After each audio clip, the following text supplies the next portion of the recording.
The word which came to Jeremiah from Yahweh, saying, Arise, and go down to the potter's house, and there I will make you hear my words. Then I went down to the potter's house, and behold, he was making something on the wheel. But the vessel that he was making of clay was ruined in the hand of the potter, so he turned around and made it into another vessel, according to what was right in the eyes of the potter to make. Then the word of Yahweh came to me, saying, Can I not, O house of Israel, deal with you as this potter does, declares Yahweh? Behold, like the clay in the potter's hand, so are you in my hand, O house of Israel. At one moment I might speak concerning a nation or concerning a kingdom to uproot, to tear down, or to make it perish, but if that nation against which I have spoken turns from its evil, I will relent concerning the calamity I plan to do against it. Or at another moment I might speak concerning a nation or concerning a kingdom to build up or to plant it, but if it does evil in my sight by not listening to my voice, then I will relent concerning the good which I promised, to do good to it. So now then, speak to the men of Judah and against the inhabitants of Jerusalem, saying, Thus says Yahweh, Behold, I am forming calamity against you and devising a plan against you.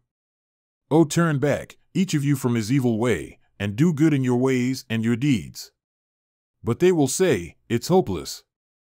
For we are going to follow our own plans, and each of us will act according to the stubbornness of his evil heart. Therefore thus says Yahweh, Ask now among the nations, who ever heard the like of this? The Virgin of Israel has done a most appalling thing. Does the snow of Lebanon forsake the rock of the open country? Or is the cold flowing water from a strange land ever uprooted? For my people have forgotten me. They burn incense to worthless gods, and they have stumbled from their ways, from the ancient paths, to walk in bypaths, not on a highway, to make their land an object of horror, an object of perpetual hissing. Everyone who passes by it will be horrified and shake his head. Like an east wind I will scatter them before the enemy. I will show them my back and not my face in the day of their disaster. Then they said, Come and let us devise plans against Jeremiah. Surely the law is not going to perish from the priest, nor counsel to the wise man, nor the divine word to the prophet.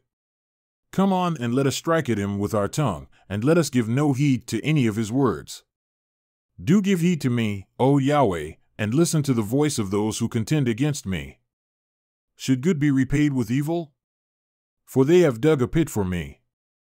Remember how I stood before you to speak good on their behalf, so as to turn away your wrath from them. Therefore, give their children over to famine and deliver them up to the power of the sword. And let their wives become childless and widowed. Let their men also be smitten to death, their young men struck down by the sword in battle. May an outcry be heard from their houses when you suddenly bring raiders upon them. For they have dug a pit to capture me and hidden snares for my feet. Yet you, O Yahweh, know all their deadly counsel against me. Do not atone for their iniquity or blot out their sin from before you. But may they be overthrown before you. Deal with them in the time of your anger.